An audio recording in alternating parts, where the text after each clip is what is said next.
हरे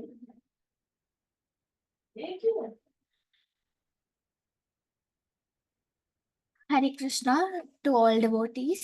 दंड प्रणाम। आज हमारा पहला सेशन है। आज हम जैसे कि जानते हैं आज नंदोत्सव है और आज श्रील प्रभुपाद जी का अपीयरेंस डे है।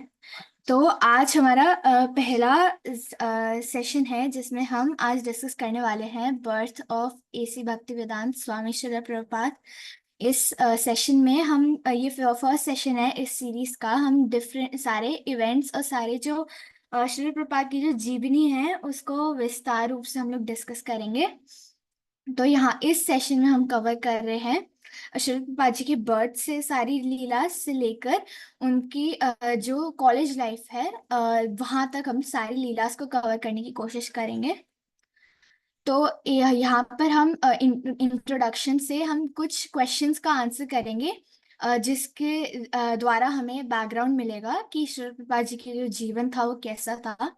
फिर हम सारी लीलास के बारे में डिस्कस करेंगे और एंड में हम सेशन को कंक्लूड करेंगे। तो भगवत गीता 7.19 श्लोक में मेंशन है कि बहुनाम जन्म नामन्ते ज्ञानवान मान प्रपद्यते वासुदेवः सर्वमिति स महात्मा सुदुर्लभः। इस श्लोक में श्री कृष्ण ने कहा है कि बहुत ही जन्म मृत्यु के बहुत साइकिल्स होते हैं, बहुत लोग आते हैं बहुत लोग जाते हैं इस मटेरियल वर्ल्ड से, पर बहुत कम ही लोग होते हैं जिनके पास वो नॉलेज होती है जो सरेंडर करते हैं श्री कृष्ण की तरफ। उनके पास वो उनके ब्रेन में वो नॉलेज पहुंच पाती है किसी न किसी साधन के द्वारा, और वो जानते हैं कि श्री कृष्ण ही सभी कारणों के कारण है। ऐसा जो ग्रेट सोल है वो बहुत बहुत रेयर है, दुर्लभ है। तो हम लोग अब ये जानने की कोशिश करेंगे कि श्रील प्रभुपाद के बर्थ और अपब्रिंगिंग के बारे में। तो श्रील प्रभुपाद कहाँ पर बॉर्न हुए थे? तो श्रील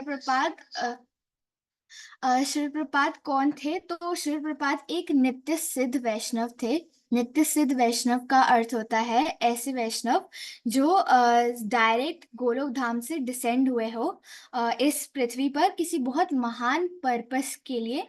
श्रील प्रभुपाद हमें जैसे कि पता है कि श्रील प्रभुपाद डिसेंड हुए थे कृष्ण संकीर्तन का प्रचार प्रसार करने।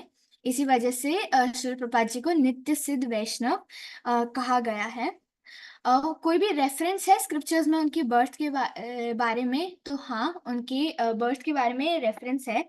चैतन्य मंगल में रेफरेंस है कि चैतन्य महाप्रभु के सेनापति भक्त अभी जो गोल्डन एज है कलयुग का उसमें वो आएंगे और वो चैतन्य महाप्रभु के सेनापति भक्त कृष्ण भावनामृत का पूरे विश्व भर में प्रचार प्रसार करेंगे, जो कि कोई और नहीं हमारे बिलॉवेड श्रील प्रभुपाद जी ही है। प्रभुपाद जी के बारे में अब थर्ड क्वेश्चन है कि अगर वो इतने स्पेशल है तो उनका चाइल्डहुड इतना नॉर्मल और रिलेटेबल क्यों है हमारे लिए? तो श्रील माधवाचार्य जी ने मेंशन किया है कि इनका चाइल्डहुड इतना नॉर्मल और रिलेटेबल इसलिए है ताकि एक नॉर्मल पर्सन रिलेट कर पाए। जैसे श्रील माधवाचार्य जी के अगर हम खुद ही उनकी जीवन लीलास देखें तो वो इन ह्यूमन है। मतलब वो उनके बर्थ से हमें पता चलता है कि वो कोई नॉर्मल डिवोटी नहीं थे। पर श्रील प्रभुपाद जी ने बचपन में टॉयज के भी साथ खेला, उन्होंने एजुकेशन भी ली, उनकी मैरिज भी हुई, उनके बच्चे भी हुए। तो इससे हमें अपने से हम रिलेट कर पाते हैं और उनको उनका अनुसरण कर पाते हैं कि श्रील प्रभुपाद जी तो परफेक्ट है बट वो ऐसे प्रिटेंड कर कि मैं परफेक्ट हूँ, आप भी हो सकते हो। वैसे कि हम लोग उनका अगर अनुसरण करें तो हम उनके जितने ग्रेट लेवल पे तो नहीं पहुंच सकते बट उनके पीछे कहीं ना कहीं तो हम लोग पहुंच पाएंगे। इसी वजह से उनका चाइल्डहुड इतना नॉर्मल और रिलेटेबल है हमारे लिए। तो अब हम ट्राई कवर करने की कोशिश करेंगे सारी जो चाइल्डहुड लीलास है उनके बर्थ से लेकर बाकी उनके पूरे कॉलेज लाइफ तक। तो यहाँ पर श्रील प्रभुपाद जी का बर्थ हुआ था 1 सितंबर को 1896। तो उससे एक दिन पहले था 31 अगस्त 1896। उस दिन वेस्ट बंगाल कैलकाटा जहाँ पर श्रील प्रभुपाद जी का जन्म हुआ था वहां पर सब लोग जन्माष्टमी को बहुत हाई स्पिरिट से सेलिब्रेट कर रहे थे। जन्माष्टमी था उस दिन, उससे एक दिन पहले, श्री प्रभुपाद जी के जन्मदिन से एक दिन पहले। तो वेस्ट बंगाल में वहां पर मुस्लिम्स हिंदू सब लोग सेलिब्रेट कर रहे थे, क्योंकि उस टाइम ज्यादा ब्रिटिश कॉलोनाइजेशन नहीं था, तो मुस्लिम और हिंदूज के बीच राइट्स नहीं होते थे, सब एक दूसरे के फेस्टिवल सेलिब्रेट करते थे। हमारे बिलवड प्रभुपाद जी का जन्म जन्माष्टमी के अगले दिन नंदोत्सव को हुआ, September 1, 1896 को, टॉलीगंज सबर्ब, कैलकाटा, वेस्ट बंगाल में। श्रील प्रभुपाद जी का जब जन्म हुआ तो उनके पेरेंट्स ने उनका नाम रखा अभय चरण। अभय चरण दो वर्ड से मिलकर बना है। अभय मीन्स विदाउट फियर, जो फियरलेस है, और चरण मतलब जिसने भगवान जी सुप्रीम लॉर्ड श्री कृष्ण की जो लोटस फीट में जो अपना शेल्टर लिया है, तो उसी को अभय चरण बोलेंगे। तो उनके पेरेंट्स ने उनका नाम रखा। फिर इंडियन ट्रेडिशन को फॉलो करते हुए अभय चरण के जो पिताजी थे गौर मोहन डे जी, उन्होंने एक एस्ट्रोलॉजर को इनवाइट किया, और उन एस्ट्रोलॉजर ने प्रिडिक्ट किया कि 70 की एज में, मतलब 70 जब वो ईयर्स होंगे तो वो ओशन को क्रॉस करेंगे। उस टाइम पे ओशंस क्रॉस करना बहुत ही अकम्पलिशमेंट मानी जाती थी, बहुत ही बड़ी चीज मानी जाती थी। तो वो ओशंस क्रॉस करेंगे और वो एक बहुत ही फेमस रिलीजियस टीचर बनेंगे। और वो 108 टेम्पल्स का निर्माण करवाएंगे पूरी दुनिया में। वो एक टाइम पे इंडिया के सबसे वेल्दीएस्ट पर्सन होंगे। तो हमें इससे यह पता चलता है, श्रील प्रभुपाद जी के जो पिताजी थे गौर मोहन डे जी, वो बहुत ही स्पिरिचुअली एम्बिशियस थे अपने बेटे को लेकर, कि उनका बेटा एकदम पूजा उसको उसको आए, उसको मृदंगा बजाना आए, उसको सब कुछ आए। और श्रील प्रभुपाद जी जो माता जी थी, वो थी मटीरियलिस्टिकली एम्बिशियस, कि उनका बेटा बैरिस्टर बने, लंदन में जाके डिग्री ले, वेल्दी पर्सन बने। तो ये जो प्रिडिक्शन था, इससे दोनों खुश हो गए। क्यों?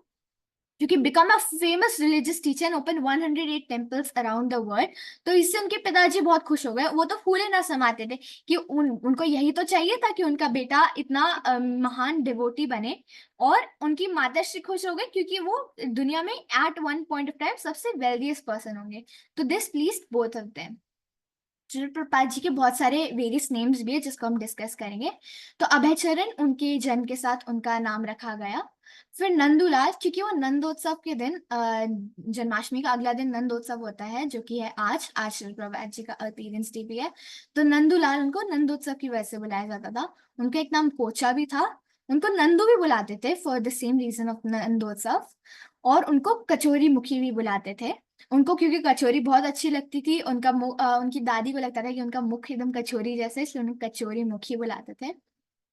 तो श्री प्रभुपाद जी के जो पेरेंट्स थे, तो ये श्री प्रभुपाद जी के फादर है श्री गौर मोहन डे, और उनकी मदर है श्रीमती रजनी डे।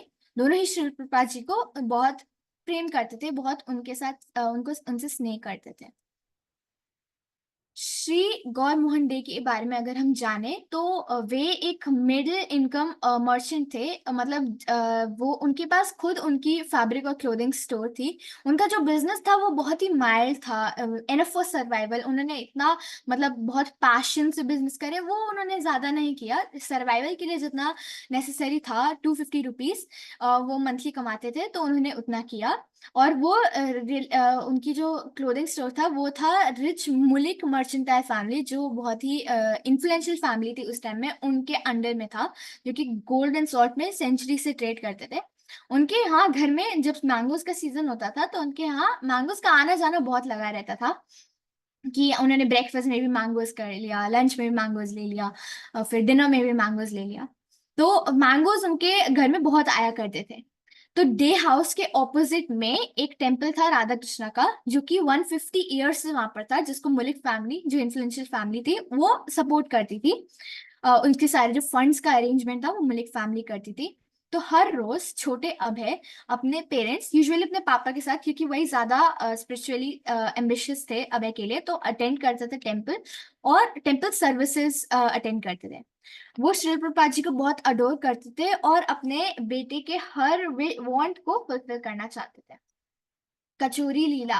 इसमें क्या हुआ था, एक रात श्रील प्रभुपाद जी को मन किया अभय चरण को कि उन्हें कचौरी खाना है, बट बहुत रात हो गई थी, तो उन्होंने अपनी मम्मी से बोला। तो माता जी ने बोला कि अभी तो नहीं बन सकता क्योंकि अभी बहुत लेट हो गया, तो दोनों चले गए सोने। तो 10 बजे के अराउंड आए गौर मोहन दे जी। उनको पता चला कि ऐसा ऐसा हुआ है, कचौरी नहीं मिली है। तो उन्होंने अपनी वाइफ को उठाया, रजनी माता जी को, उनको उठाया, कचौरी बनवाई, फिर श्री प्रभुपाद जी को उठाया, कचौरी खिलाई, फिर दोनों सोने गए। तो मतलब इसका मतलब कि बहुत ही वो हर वांट को फुलफिल करना चाहते थे। फिर उसके बाद एक बार वो मार्केट गए थे श्री प्रभुपाद जी के साथ। तो उनको श्री प्रभुपाद जी ने टॉय गन देखा, तो उन्हें बहुत मन किया कि टॉय गन चाहिए। तो एक क्वेश्चन किए बिना प्रभुपाद जी के पिताजी ने उन्हें गन दिला दी। फिर प्रभुपाद जी बोलते हैं, मेरे एक हाथ में तो गन है, दूसरी हाथ तो खाली है। तो कुछ तुरंत उन्हें हिंट मिल गया, उन्होंने दूसरी गन भी दिला दी। फिर उसके बाद जब भी प्रभुपाद जी को कभी भी अगर गौर मोहन देव जी को डांटना पड़ता था ना, तो बहुत बहुत ही हम्बल तरीके से, वो डांट लगती ही नहीं थी, ऐसे डांटते थे कि देखो मुझे डांटना पड़ रहा है तुम्हें, सब लोग को डांट पड़ी है, चैतन्य महाप्रभु को भी अपने पेरेंट्स से डांट पड़ी है, सब जो महान पर्सनैलिटीज है उनको डांट पड़ी है, फिर वो बोलना शुरू कर देते, वो डांट एकदम लगती नहीं थी।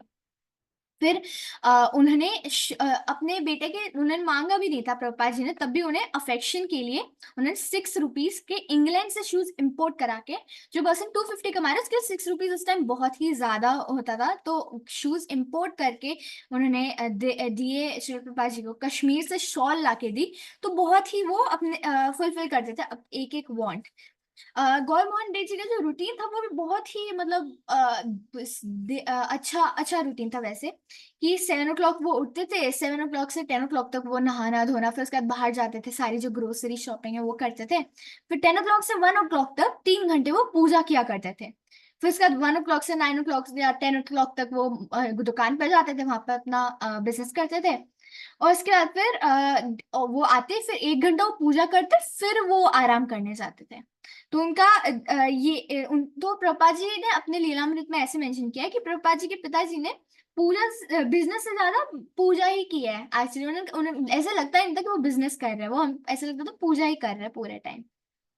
अब हम श्रीमती रजनी दे जी के भी बारे में जानेंगे।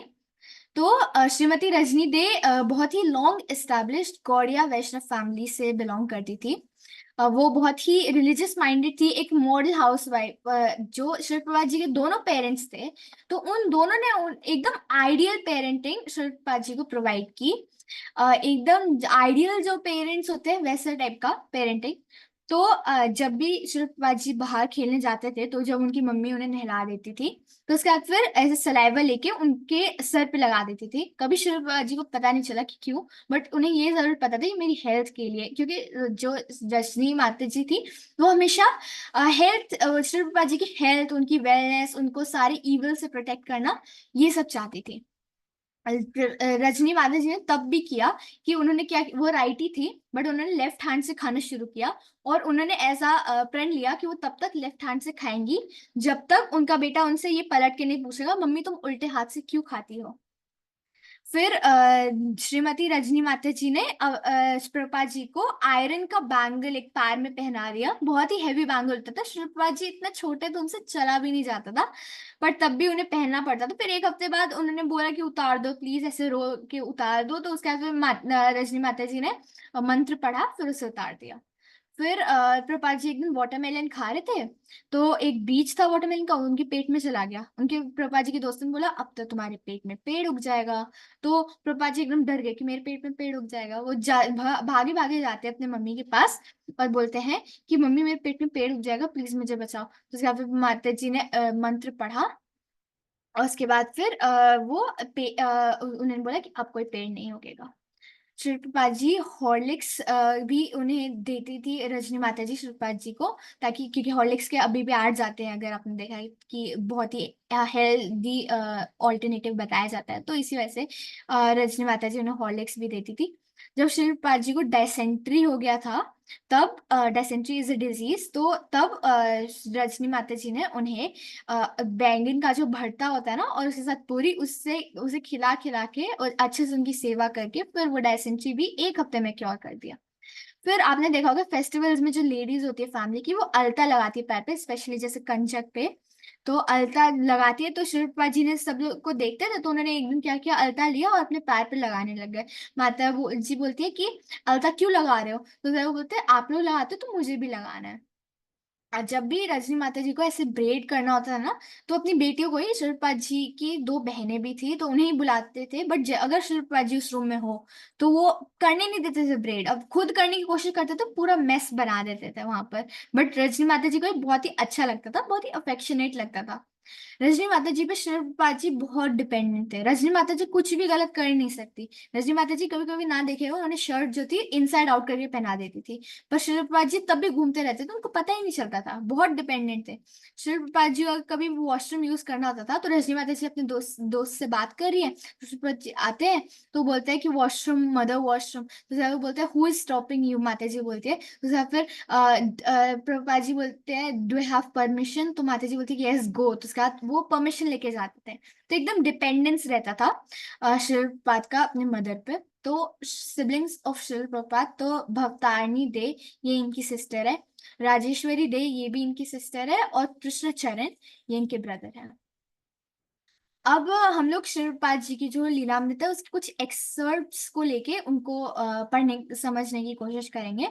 तो जब शिवपाद जी जब छोटे थे ना, तब कोई भी अगर सेंटली पर्सन आता था घर पे उनको ब्लेस करने, तो हर एक से शिवपाद जी के फादर कहते थे कि काइंडली ब्लेस माय सन, कि वो राधा रानी का सर्वेंट बने, क्योंकि उनका यही एम्बिशन था। वो बहुत ही स्पिरिचुअली एम्बिशियस थे शिवपाद को लेकर। उन्हें पता था कि ये कोई नॉर्मल बच्चा नहीं है, ये बहुत ही महान पर्पस के लिए आए हैं। तो इसी वजह से प्रीचर बने, भागवतम का मृदंगा प्लेयर हो, और अच्छा एकदम आइडियल सर्वेंट बन पाए राधा रानी का। हर हर से ब्लेसिंग्स मांगते थे। फिर उसके बाद एक बार क्या हुआ कि श्री प्रभुपाद जी को टाइफॉइड हो गया जब वो 1.5 ईयर्स के थे। तो वहां पर जो डॉक्टर थे उन्होंने बोला अब इसे चिकन जूस पीना पड़ेगा। तो श्री प्रभुपाद, उनकी फैमिली पूरी थी वेजिटेरियन, वो बोलती है नहीं नहीं चिकन जूस कैसे पी सकते हैं। तो उसके बाद डॉक्टर बोलते हैं नहीं नहीं उसे देना पड़ेगा, वो बहुत वीक हो गया वरना वो सर्वाइव नहीं करेगा।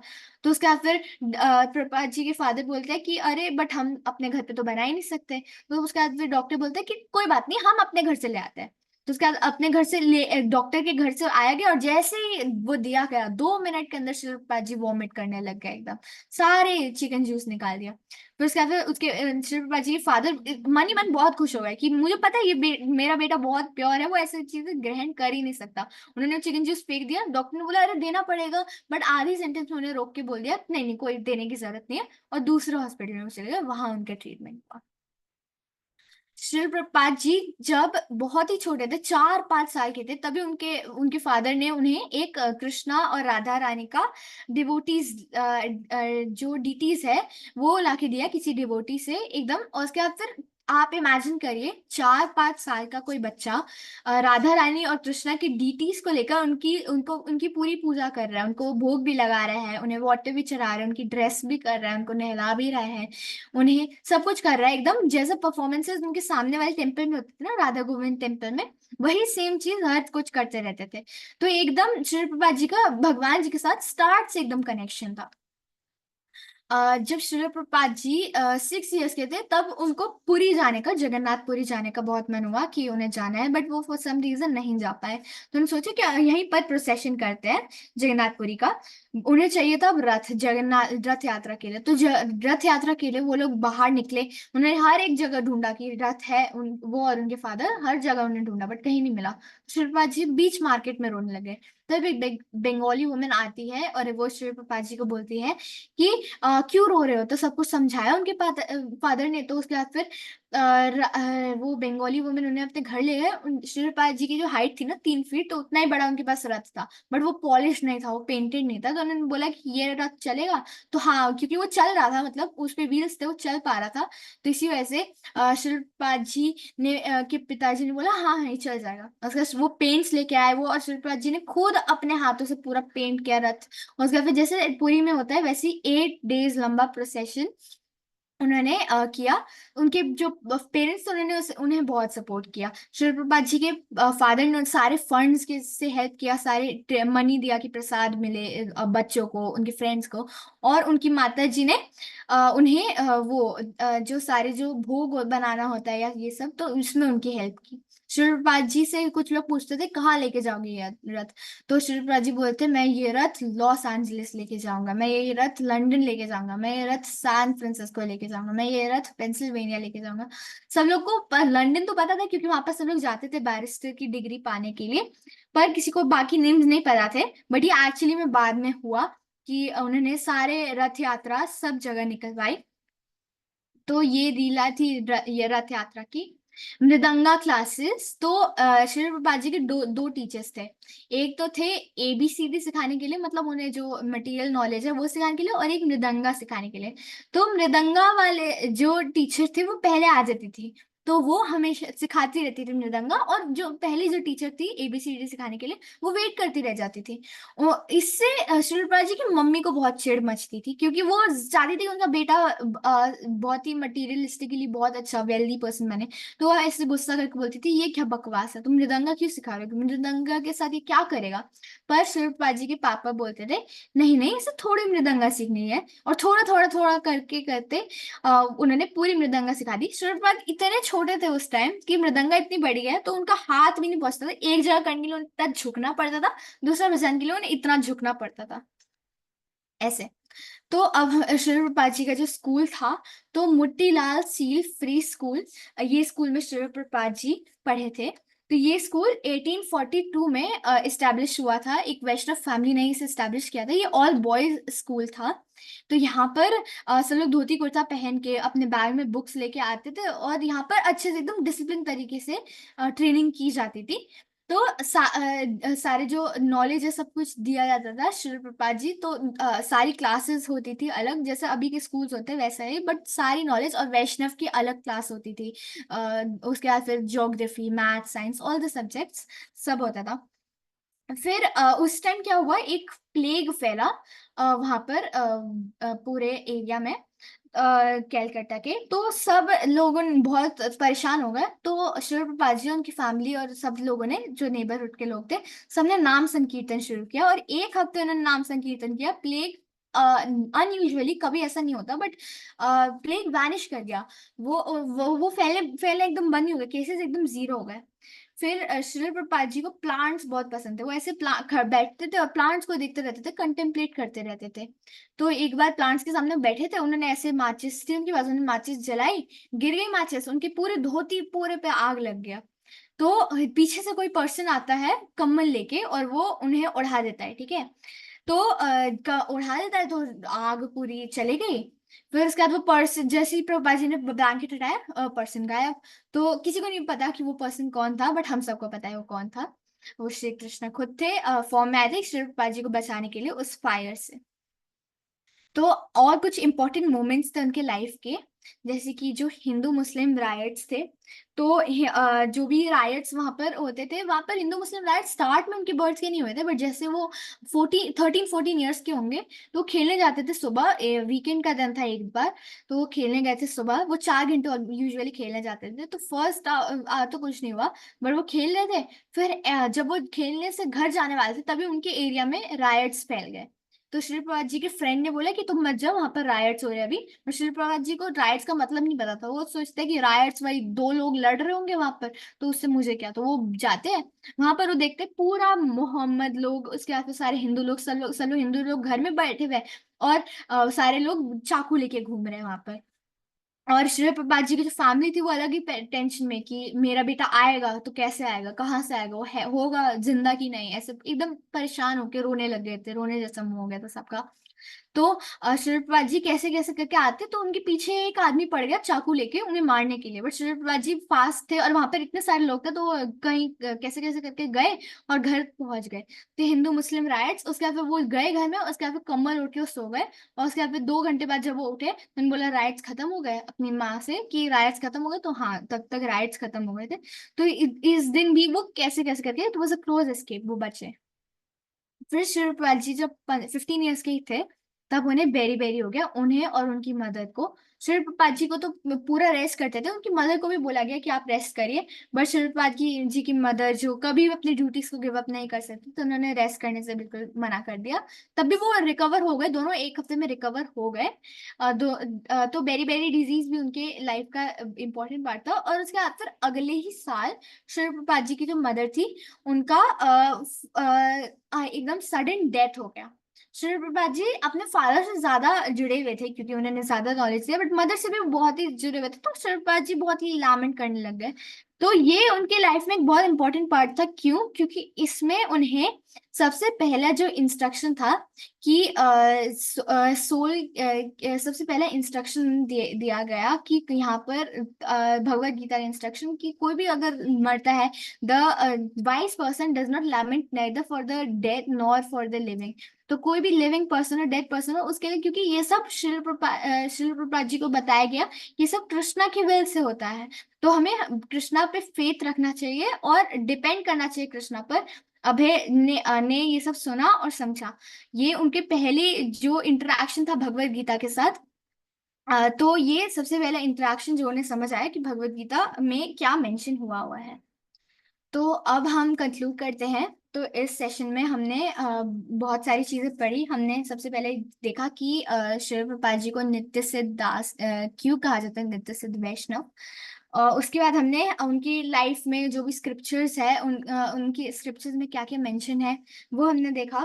फिर प्रभुपाद जी के बारे में हमने ये भी जाना, प्रभुपाद जी के बारे में ये भी फैक्ट है कि वो एक बहुत ही स्पेशल थे। उन्होंने सक्सेशन क्रिएट किया। सक्सेशन मतलब कि जब उन्होंने अपनी मटेरियल बॉडी छोड़ी, आपने बहुत सारे institutions day to day life में देखा होगा कि जब उनका जो लीडर होता है, सुप्रीम पर्सन होता है, जब वो बॉडी छोड़ देते हैं, तब वहां पर सब लोग वहां पर जो इंस्टीट्यूशन होता है वो कोलैप्स कर जाता है वहां पर, क्योंकि मेन जो पर्सन था उन्होंने छोड़ दिया। बट श्रील प्रभुपाद जी के में इतनी विल पावर थी, इतनी शक्ति थी कि उन्होंने अपनी मटेरियल बॉडी छोड़ी, बट तब भी उसके बाद में उनके डिसाइपल्स के भी डिसाइपल्स, स्कॉन जो संस्था है वो बढ़ती ही गई, इट नेवर कोलैप्स्ड। तो इसी वजह से श्री प्रभुपाद जी वो इस वजह से भी बहुत स्पेशल है। उन्होंने इतना प्योर, लॉन्ग लास्टिंग और एवर लास्टिंग हमें नॉलेज प्रोवाइड किया है, जिसके लिए हमें उन्हें थैंकफुल होना चाहिए। हम ये जो ऋण है ये कभी रिपे नहीं कर सकते, बट एटलीस्ट हम उन्हें ग्लोरीफाई करने की कोशिश कर सकते हैं। हमने श्री प्रभुपाद जी के जन्म के भी बारे में देखा, उनकी सारी लीला, उनकी मदर और उनके फादर के साथ क्या रिलेशंस थे वो भी देखा। हमने श्री प्रभुपाद जी के सिबलिंग्स के भी बारे में जाना, उन्हें किन किन नेम से बुलाया जाता था वो भी जाना। फिर हमने प्रभुपाद जी के सारे जो लीलास थे उन सबको तो जाना ही। उसके बाद जो हिंदू मुस्लिम राइट्स थे उनको भगवत गीता के साथ कौन सा कैसे फर्स्ट एसोसिएशन हुआ वो भी हमने जाना। और उनकी स्कूल लाइफ की भी हमने बारे में हमने जाना। अब हम नेक्स्ट सेशन में कवर करेंगे कि प्रभुपाद जी स्कॉटिश चर्चिश कॉलेज में वहाँ गए थे। वो वहाँ पर उस टाइम का बहुत ही रेप्यूटेड, बहुत ही हाई ग्रेड कॉलेज था वहाँ पर, स्कॉटिश चर्चिश कॉलेज। तो इसी वजह से हम नेक्स्ट क्लास से वो ट्राई करेंगे। तो इसी के साथ सेशन खत्म करते हैं। नमो विष्णुपादाय कृष्ण पृष्ठाय भूतले श्रीमद् भक्तिवेदांत स्वामी नामे नमस्ते जय श्री कृष्ण चैतन्य प्रभु नित्यानंद श्री अद्वैत गदाधर श्रीवासादि गौर हरे कृष्ण कृष्ण कृष्ण हरे हरे, हरे राम राम हरे हरे। हरे कृष्णा। मुझसे कोई भी अगर गलती हो गई हो तो मैंने अपनी पूरी रिसर्च करने की कोशिश की है। अगर मुझसे कोई भी गलती हो गई हो या कोई भी फैक्ट्स अगर इनकरेक्ट हो, सो प्लीज फॉरगिव मी। हरे कृष्णा। अरे बोल गायत्री, कोई हरी गलती वो। नहीं। एक्सीलेंट, बहुत बढ़िया। मुझे लग ही रहा था कि कोई बच्चा दे रहा है सेशन, मुझे ऐसा लग रहा था कि कथा चल रही है। बहुत बढ़िया, सुनते जाओ बस। हमने आधा घंटा क्यों रखा, हमें तो 1 घंटा 1.5 घंटा तुम्हारी कथा सुनने का मन कर रहा है। बहुत बढ़िया, thank you so much, excellent. Thank you प्रभु जी। Thank you so much Gayatri. I am proud of you. और आपने बहुत अच्छी तरह से इतने शॉर्ट टाइम पे इतना कुछ कवर किया कि सीरियसली, जैसे प्रभु जी ने बोला कि लग ही नहीं रहा था, ऐसा लग रहा था कि और चलती रहे चलती रहे चलती रहे। तो रियली अप्रिशिएट योर एफर्ट्स। और बहुत अच्छा लगा बेटा। May thank Krishna bless you. Hare Krishna. Hare Krishna.